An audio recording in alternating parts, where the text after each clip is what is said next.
Lah kalau Anda mau contoh hidup outstanding yang sudah mengalami pribadi Tuhan Yesus, siapa? Ya Paulus.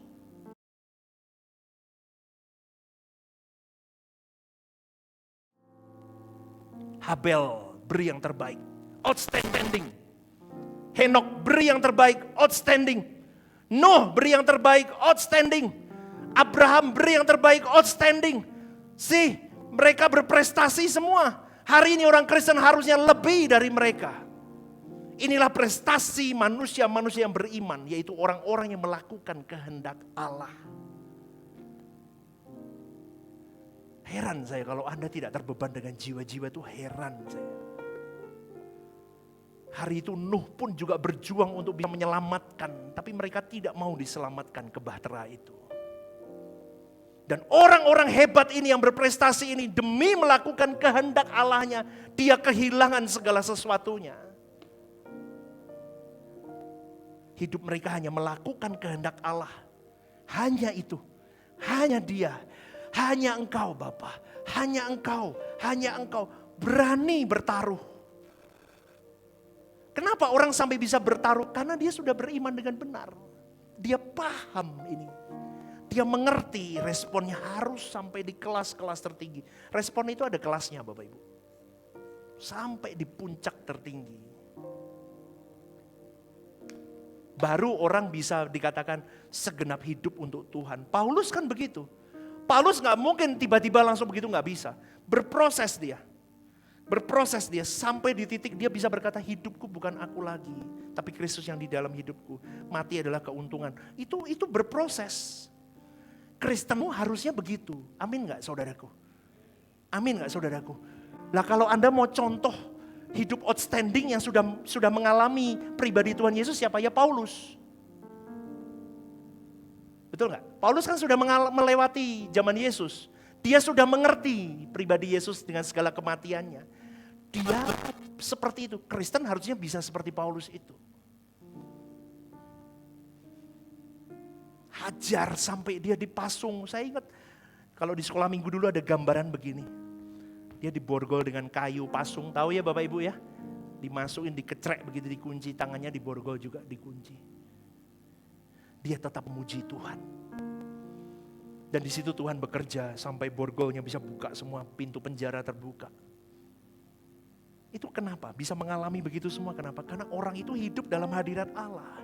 Dia percaya bahwa Allah ada. Paulus bukan orang sinting yang buang waktu untuk memberitakan kebenaran, untuk membentuk komunitas-komunitas pelayanan di setiap daerah. Bukan orang nganggur dia. Dia orang terhormat di Sanhedrin. Dia orang hebat, dia pandai. Tapi dia lakukan itu semua dengan satu titik balik. Dia menemukan keimanannya kepada Kristus. Dia radikal, dia berubah. Dia kejar itu semua. Dan dia outstanding. Kalau hari ini Bapak Ibu lihat di dalam perjanjian baru, hampir semua ditulis oleh Paulus. Surat-suratnya begitu memberkati kita. Maka sekali lagi saudaraku, keberadaan Allah bukan hanya diyakini dalam pikiran, tetapi harus diwujud nyatakan dalam tindakan dan dihidupi oleh setiap kita orang percaya. Amin saudaraku. Kita harus hidupi itu. Kita harus tunjukkan bagaimana kita memiliki iman kepada pribadi Yesus dengan cara hidup kita kepada orang-orang di sekitar kita. Bawahan kita, sopir kita, pembantu kita, tukang parkir, siapapun. Siapapun, kita menghormati mereka. Kita memanusiakan mereka. Kita menunjukkan bahwa Yesus hidup di dalamku. Shalom saudaraku yang terkasih di dalam Tuhan.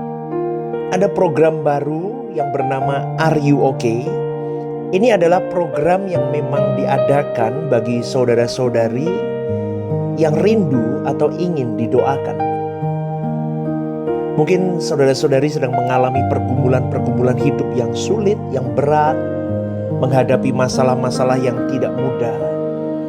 Saudara-saudari bisa klik di formulir online yang tertera atau scan barcode di situ. Anda bisa tuliskan di sana apa yang menjadi pergumulan masalah Anda yang ingin didoakan.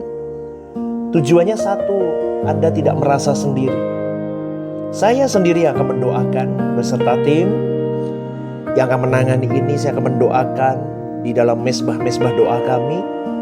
Tujuannya satu, supaya saudara-saudari merasa ada yang support, tidak sendirian berjalan menghadapi beratnya kehidupan ini. Ini kerinduan saya, kita berbagi kasih secara nyata, dan kiranya program baru ini bisa menjadi berkat untuk kita semua. Tuhan Yesus memberkati.